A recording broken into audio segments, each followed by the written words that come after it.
Well, welcome, friends. I am so glad to see your faces here in this Zoom room. We have gathered today for the next event in a series of public conversations called Let's Talk, Conversations That Matter, hosted by the BTS Center. My name is Alan Ewing-Merrill. I serve as Executive Director of the BTS Center, and I'm so glad to welcome you to this gathering. The BTS Center is a private operating foundation in Portland, Maine, growing from the deep roots of the former Bangor Theological Seminary. We seek to catalyze spiritual imagination with enduring wisdom for transformative faith leadership. And we do that toward the vision of human hearts renewed, justice established, and creation restored. So today I am looking forward to this conversation with poet Maya Williams, whom I will introduce in just a moment. I'm glad to be joined today by two of my colleagues, Kay Ahmed, who's the operations manager here at the BTS Center. Kay is doing some recording and screen sharing and managing technology. And also Nicole Dieroff, our program director, who will pop in a couple of moments and who's managing the chat. A warm welcome to each of you on behalf of all of us who are part of the BTS Center team and our board of trustees as well. A special welcome to those of you who may be joining for a BTS Center program for the first time today. And a special hello to those of you who may be finding us on Facebook Live. Nicole, would you want to pop in and invite us into a time of sharing? Thank you, Alan, and welcome to all of you. Apologies for my funny voice today. I can assure you I actually feel much better than I sound. At this point, I'd love to invite you to put on your digital name tag if you haven't already. Please share with us how you would like to be known in this space. And I invite you to open up the chat box so that we might say hello to one another and see who is with us, choosing to be in this Zoom place at this particular moment. So first, would you share with us where you are logging in from today? Go ahead and just put that right in the chat so we have a sense of who is here.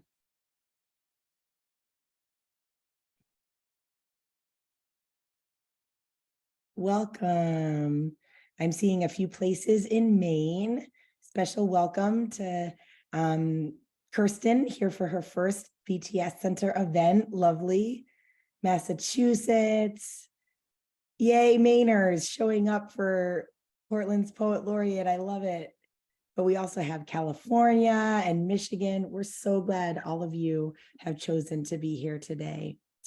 As a second opening prompt to get us in the mood for some poetry, I would love for you to share the title of a poem that holds meaning for you. And if you're still typing in where you're logging in from, go for it. We welcome that too. Okay, some titles of poems are starting to come in. A poem that holds meaning for you.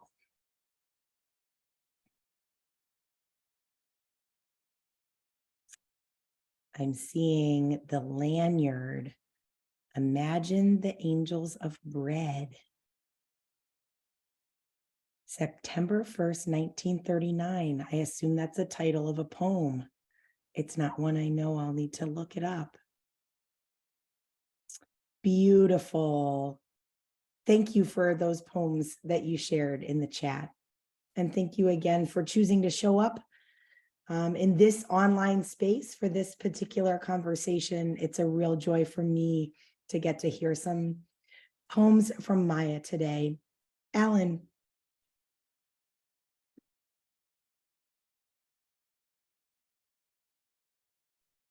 Alan, you're muted.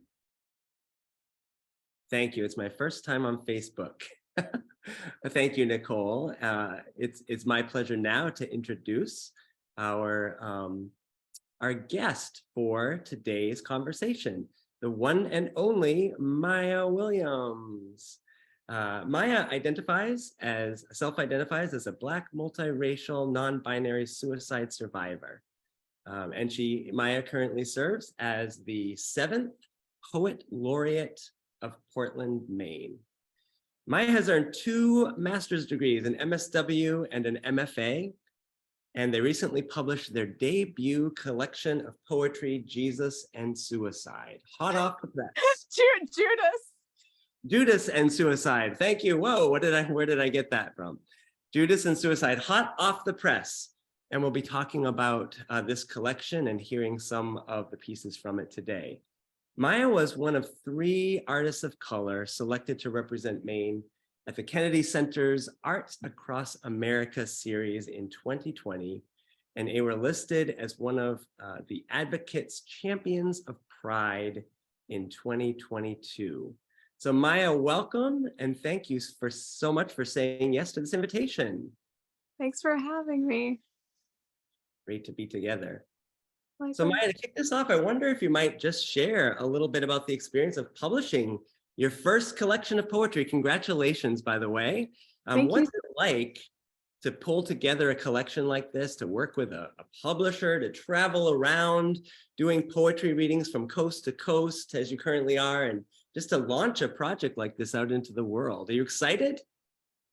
It's been really exciting for sure. I submitted the manuscript to different publishers. Game Over Books accepted it. The announcement was made in the fall of 2021 about its publication, and then it got released in May of this year. And since then, I've been able to travel to Massachusetts, Minnesota, New York, and of course a few stops here in the Portland area. I go to California later this month, and it's been really nice facilitating workshops and engaging in readings with people and hearing their perspectives on the book, and it's been really rewarding. It's been very special. Well, we're all very happy to celebrate with you, and I can imagine that's a little bit exhausting too as you're traveling here and there, but I hope it's just really building momentum for you. On the back cover, you have you have a number of beautiful testimonies about the collection, but on the back cover, you list just a bunch of words, and there are words like crucial, powerful, essential, impeccable, masterful, stunning, radiant, just incredible single word testimonies by some really extraordinary writers. Padraig Otuma's there, and Dante Stewart, and Tanaya Winder, Allison Raskin. That is quite a collection of tributes. Yeah. So take us back and tell us a little bit about your journey with poetry. Obviously, you've been at this for a while. When and how did you start writing poetry? When did you come to identify as a poet? And I'm curious, would you describe it as a vocation? Tell us a little bit about your journey. Yeah, I've been writing poetry for years, for a really long time, since a young age. And I've been performing it since late high school, early college. But I was competing in slam competitions all throughout college. And then I started publishing my work when I first moved to Maine, actually. So I started publishing more of my work since like 2017. And it's been nice engaging in poetry community in the New England area, and publishing my work and just using those as opportunities to engage with people, and to use those as opportunities to build connections in order to go to readings or facilitate workshops and work with different organizations to make that happen, or do arts related programming in the Southern Maine area. So it's been really nice. We're going to talk a little bit about your kind of faith journey in a minute, but do you think of writing poetry as a spiritual practice? Is that how it feels to you? It does. Yeah, I view them as very integrated. I don't view poetry and my spirituality as two separate things. They're very much together, for sure. And what is tell us a little bit about your writing practice? I mean, do you write every day? Do you write in bursts? I'm always curious to hear artists talk about their practice. Yeah, I write when I can, especially as someone who still works a full-time job. As someone who likes to make sure I'm not always writing by myself. I write when I can. I don't have a regular practice of any sorts. Yeah, it works. So let's just jump right in and hear a couple of your poems. Absolutely. Thank you. This first one is called Jonah Suicide, and God doesn't give you any more than you can handle. This is after the lovely poet Rach Jackson. And it starts with an epigraph before getting into the poem. So now, Lord, kill me instead, because I would rather die than live. The book of Jonah, chapter 4, verse 3. God has given Jonah a lot that he couldn't handle. That's why when he had to go to Nineveh, he tried his best to avoid it. God has given me a lot that I couldn't handle. That's why when I had to go to therapy, I tried my best to avoid it. God has given Jonah a lot he couldn't handle. That's why he thought to end his life before the great fish could. God has given me a lot that I couldn't handle. That's why I thought to end my life before the great fish called life could. God has given Jonah a lot he couldn't handle. That's why when the people of Nineveh wouldn't listen, he questioned why he didn't avoid them. God has given me a lot I couldn't handle. That's why when the people of my family wouldn't listen, I questioned why I didn't avoid them. God has given Jonah a lot he couldn't handle. That's why he thought of ending his life again after the great fish couldn't. God has given me a lot that I couldn't handle. That's why I thought of ending my life again after the great fish called life couldn't. God allowed our fish to swallow us whole. So that's one poem.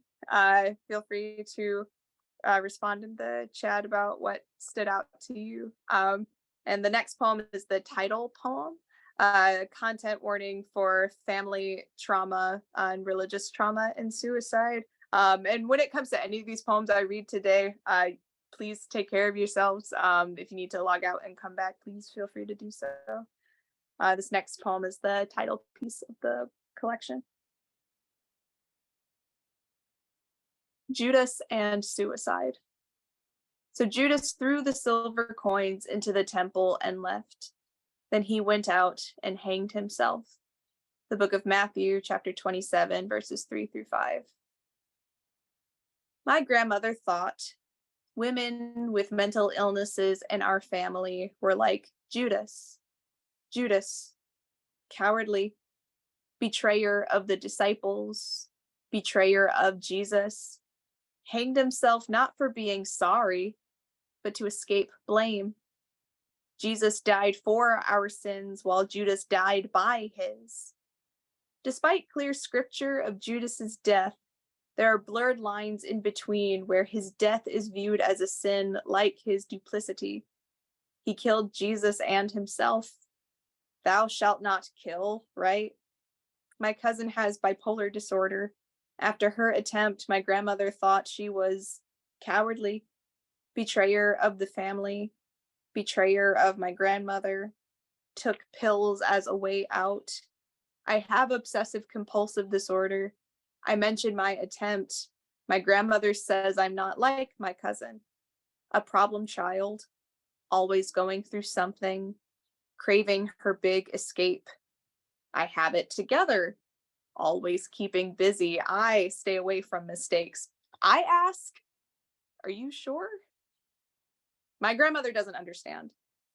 She thought things were going well for me. Why would I want to hurt her by hurting myself like that? We didn't think of our attempts as a way to escape our grandmother or our family. We thought of our attempts as a way for our family to escape us. We thought it was the most selfless gift we could give. Jesus taught us selflessness, not Judas. Wow, Maya, Thank you so much. powerful words.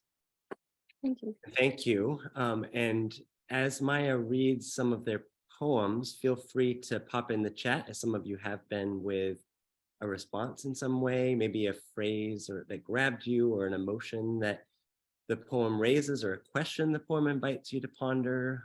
Feel free to use the chat in that way if that's meaningful. Maya, the first poem you read about Jonah, I just want to say I love the way it's formatted on the page. Instead of and several of them are, and it I don't know, it invites you to read it differently when it's formatted like that. And just powerful words as well. So maybe this is a good moment to pause and just talk for a minute about the overarching kind of theme of this collection, Judas and Suicide. I'm really intrigued by your choice to reflect on religion and suicidality together. Can you share a little bit about how you arrived at that intersection, and why that feels so important to you? Yeah, I became really obsessed with trying to explore why people in my family had said things like, oh, suicide is a sin because you are taking away the most precious gift God has given you, and that is your life. And for me, as a suicide attempt survivor, I'm like, okay, but why is that? Why is that? And then going back to the text, and like the first poem I wrote was the Judas and Suicide poem, because I found it so fascinating how a lot of folks are tripped up more so by the crime Judas had committed to Jesus, and therefore like are aligning it with his choice to die, even though his choice to die was not a crime. And then like going back to the text, seeing how often folks in the Bible who may be portrayed as the bad guy are like who may choose to die by suicide, and how often that correlation happens. But also finding texts where even the folks we admire were not in Sunday school, we're not told about the times where they cried at God saying, kill me now, or saying, or for Jonah, like where Jonah's like, you should have left me in the fish. Or like there are folks who die in war as an act of suicide, but that's often framed as a glorification because they're dying for God. And it's interesting coming back reading those, because I don't find glory in that. I don't find that empowering it, but it's so fascinating to me how in religious circles the narrative of suicide is very conditional in that sense too. It's been a lot to unpack. Yeah, and sometimes we read these stories and we think of the characters contained there in two-dimensional, like they're two-dimensional, right? And Mhm. we lift some up as heroes and others as villains, and fail to see like often the line between joy and despair is not that far apart, really, right? And even some that we think of as heroes go through moments of real despair, as you say, where they're crying out to God. So I appreciate the way you're inviting us to see a bit more texture in these stories, and to see our own experience at times in these stories as well. Yeah. So besides Jonah, you have a number of the poems in the collection, not all of them, but a number of them explore other biblical stories. There's Judas and Samson and Paul and a number of others, which we may not have time to get to today, but I want to encourage people to check them out. Do you want to read another poem? I would love to read another poem. And a quick thing before I read this next poem, the poem about Paul is really interesting, because like that poem is like the one story about suicide that ends up having a happy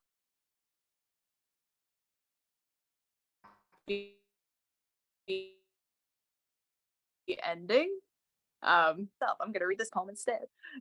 Hey Maya, we're losing your audio a little bit. I wonder, do you want to turn your video off just for a moment so we're sure we can catch up? Would that work?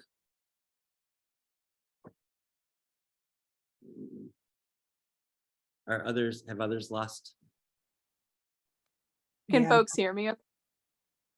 You're coming and going, so I wonder, can you turn your video Can off? folks hear me okay? You kind of froze. I'm wondering, can you turn your video off? There we go. That might help for a minute anyway.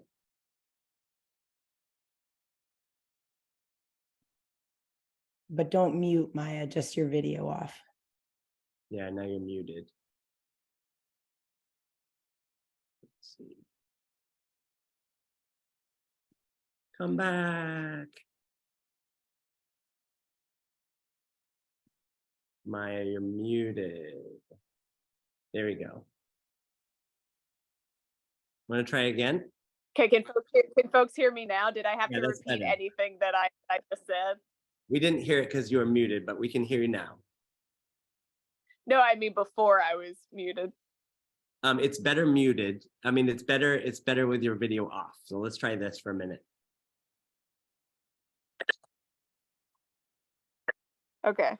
I was talking. Yeah, I'm just gonna read this next poem. It's called "Convince Us to Stay." What most people don't understand about suicidal ideation is how hella convinced we have to be to stay on this earth. Some days even want to stay. It's not enough to tell us we'll burden someone if we leave, as often as we think we'll burden someone if we stay. Ideation is the double-edged sword we never asked for. Then again, we never asked to be alive either. Ideation is the pendulum that swings from one alternate universe of darkness to another. Convince us of an alternate universe of light that exists out there, with less cliches this time, with more cliches we can be proud of, with natural prayers, with no empty prayers at all. Convince us of a better future ahead without the pressure of having to fucking think of one. Convince us of possibilities without providing us fucking barriers in the same breath. Hear us. Commend us for our survival without us having to experience the threat of a disappearance in the first place. Need us. No, I mean, really need us.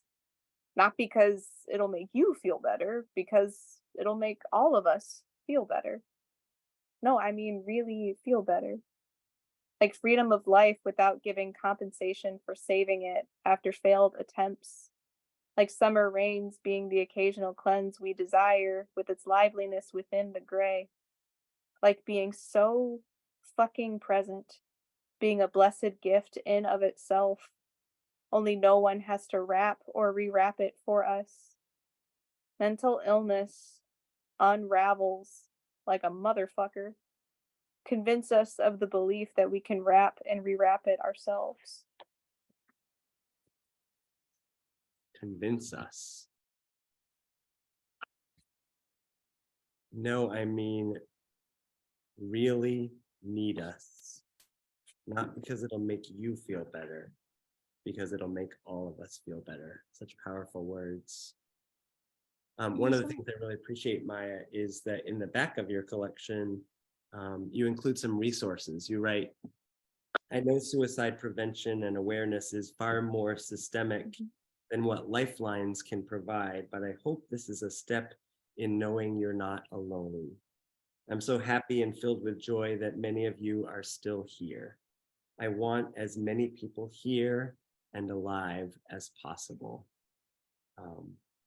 Yeah, really important words. And so you include a number of resources: the Rape, Abuse, and Incest National Network, Stop It Now for child sexual abuse survivors, the National Suicide Prevention Line, including one for deaf or hard of hearing folks, the Trevor Project for LGBTQ youth, the Transgender Lifeline. Just really appreciate that.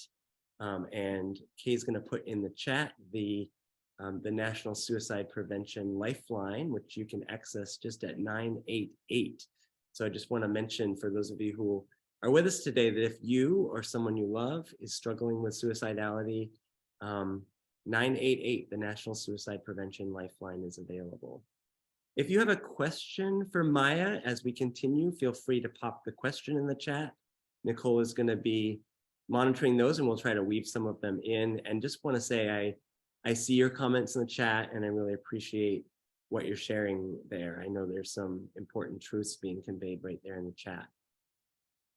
Maya, I wonder if you might take a moment to share a little bit about your faith journey. And I tend to use that language of journey because in my experience as a pastor in progressive contexts, I find that faith, when it is most authentic, is really less about destination and more about journey.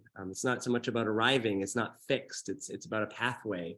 And often there are twists and turns and stumbling blocks along the way. So I'm curious about yours. Where did your journey begin? Where have you traveled? Where do you find yourself now? Yeah, my journey began within my family. My parents divorced when I was 5, so when we were with my dad, we would attend a Black Baptist church that he had grown up in, and then on my mom's side, we moved around a lot, so it was a lot of church hopping. Or there were periods of times where we didn't go to church at all. I identify as a non-denominational Christian, and it's been fascinating seeing the type of spaces I've engaged in over the years, whether it was due to location or if it was due to what I needed at the time, or what I didn't realize that I had needed at the time. Living in North Carolina, I was engaged in a lot of campus ministry. I was engaged in church a lot. And then I moved to Maine and I stopped. And that has been fascinating to reckon with. Because I want to continue to maintain faith community and I want to continue to maintain faith practices. And at the same time, it's been interesting to learn like the importance of making sure I attend a place of worship that actually loves me. And that's been a reckoning in therapy as well. So yeah, there's a poem in the collection called Side Effects of Prayer, and it talks a lot about the nonlinear when it comes to praying to God, because like there's one end about like, oh, there's one moment where I'm thanking God, and there's another moment where I'm like, who the fuck does God think he is? And like, it's a fun time.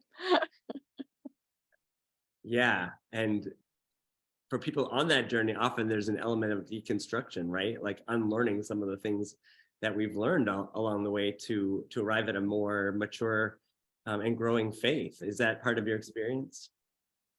Oh yeah, it's a lot of, yeah, part of that aspect is having to grow and knowing myself when it comes to my personal relationship with God, and having to have grace, so much grace for previous selves as well as the current self. Like because on one end, like there's so many things that I wish I could change about my younger self, and at the same time my younger self brought me here, so I need to be kinder to them in that regard, because I'm still here. 15-year-old me would be like, you're still here. And it's like, yeah, you got me here, bitch, you got me here. Sounds like a really important insight. So I wonder if I could ask you to read a poem that really spoke to me called Good Prayer. Would you be up for Yes, that? yes, I would love to read it. Maya, for your poem reading, I would turn your video off again. You've been doing pretty good, but when it blips while you're reading your poetry, it's distracting, and we love hearing it without. That's really good to know. Thank you. I want that good prayer. Not that talk to God so you don't have to talk to me prayer. I want that talk to God so you can talk to your people how you need to prayer. I want that good prayer. Not that welcome the Lord into your heart pontificating in public prayer. I want that welcome the Lord into your heart privately when you are ready prayer. I want that good prayer. Not that sending thoughts and prayers prayer from aimless Facebook comments or check-in text messages, impulsively obligatory while full of permission to forget. I want that I'm making my prayers float and move beyond my bedroom prayer that lead to holding someone or advocating in a way. impulsively obligatory while full of permission to remember. I want that good prayer, not that God doesn't want you swearing or speaking in slang prayer. I want that juicy, colorful, honest prayer. I want that good prayer, not that he's in a better place prayer. I want that he was taken against his will. So, how do we give others better reasons to stick around prayer? I want that good prayer, not that God is not calling us to that now, surface level prayer. I want that God is calling to us and we're not leaving the sanctuary until we're done prayer. Juicy, colorful, honest prayer. Not leaving the sanctuary till we're done prayer. I love it. One of the things you hit on in that poem, and in some of your other poems as well, is the danger of theological platitudes. In that poem, he's in a better place. Sometimes I hear, God needed her more than you did, as if that's supposed to be even a tiny bit comforting.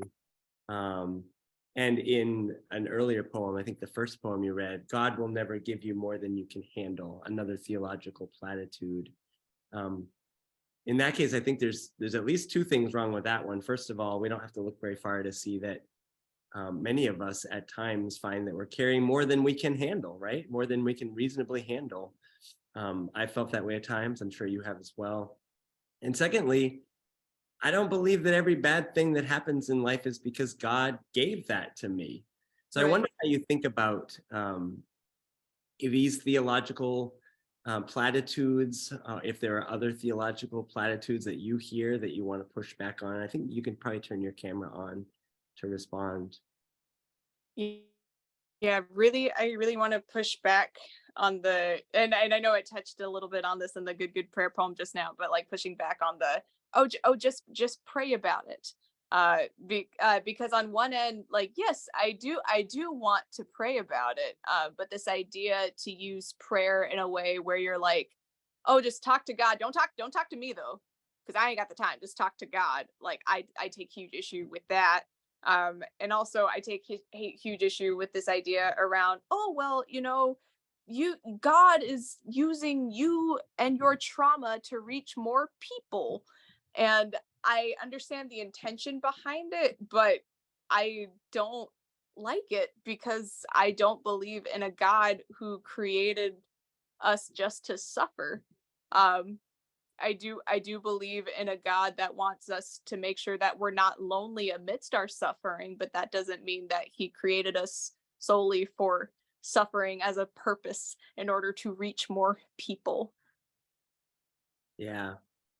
And it's so like having life-giving theology is so important. I mean, we get stuck in these holes when we just rely on these platitudes that do not serve us, right? They don't serve anybody. And just because we've heard it a lot of times doesn't make it true and doesn't make it healthy or life-giving. So I appreciate the way you call some of these out in your poems. Thank you. I think we have time for another poem. And maybe one of many in the collection that directly address mental health, which is a theme that runs through the course of the collection. Do you want to share one? Yeah, I can totally share it. This one I love sharing because of the title, and it just really, I wrote it because of my frustration with, as soon as folks mention their mental health, the immediate answer is like, oh, there are demonic spirits in you, or there is trouble in your spirit. There's a spiritual darkness within you. And I don't like that as the first response. So this is my response to things like that. The devil is concerned with more pressing matters than my mental health issues. I won't deny he sure has been the ghostwriter of most of the DSM, transforming transness into evil, corrupt contagion, softening the blow of racism by labeling it aimless. I won't lie. A theologian once described Jesus as his favorite ex-boyfriend who checks in. I thought my least favorite was the devil with his unwelcome arrival in spirit. But he is way too busy to be the spirit that possesses me. The devil has an apocalypse to plan, filled with red-orange flames from the arrows of trusty horsemen, a supremacist army with desire for hell's manifest destiny, eugenic colonial power. He has other curses to conjure that have zero correlation with mental illness. Emotions do not equate an ailment. There's a difference between the thoughts I can control and the thoughts I cannot.